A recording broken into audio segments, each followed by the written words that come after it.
এমন একটা মেয়ে খুঁজে বাইর করেন যার বাবা আপনার কাছে কিছু এক্সপেক্ট করে না। তবে মনে রাখবেন, আল্লাহ রসুল লোহার আংটির বিনিময়ে বিয়ে দিতে চাইছেন, তাও ছিল না ওই সাহাবীর, তারপরেও কিন্তু বিয়ে হয়েছে। বিয়েও করবেন ওরকম মেয়ে যে সেটা বুঝবে। সেদিন পয়লা দিনে এসে বলে আমার আমার ড্রেসিং টেবিল কই, আমার আলনা কই, আমার এটা কই ওটা কই, তাহলে আপনি মারা গেছেন। ইস, এই জিনিসটা আমি দোয়া করি রীতিমতো আল্লাহর কাছে। আপনাদের অবস্থা তো কেমন এক ধরনের খারাপ, আর মেয়েদের অবস্থা কিন্তু অন্য ধরনের খারাপ। আমি বিয়ে করতে আগ্রহী, মাশাআল্লাহ, আমার জমানো কোনো অর্থ নেই, মাসিক আয় একদম স্বল্প। পিতাকে বললাম কিন্তু রাজি হচ্ছে না। এখন আমার করণীয় কি? বিয়ে করে ফেলান। করণীয় হচ্ছে বিয়ে করে ফেলান।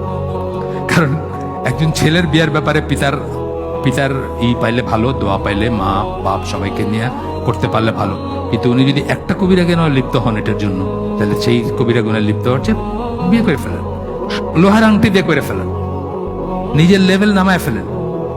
এমন একটা মেয়ে খুঁজে বাইর করেন যার বাবা আপনার কাছে কিছু এক্সপেক্ট করে না, এবং তার সাথে কথা বলেন যে আমাকে জাস্ট মানে লোন হিসাবে আপনি আমার ভরণ পোষণের এটা করেন, টিল আমি কর্মক্ষম হই, তারপরে আমি সব শোধ করে দিব।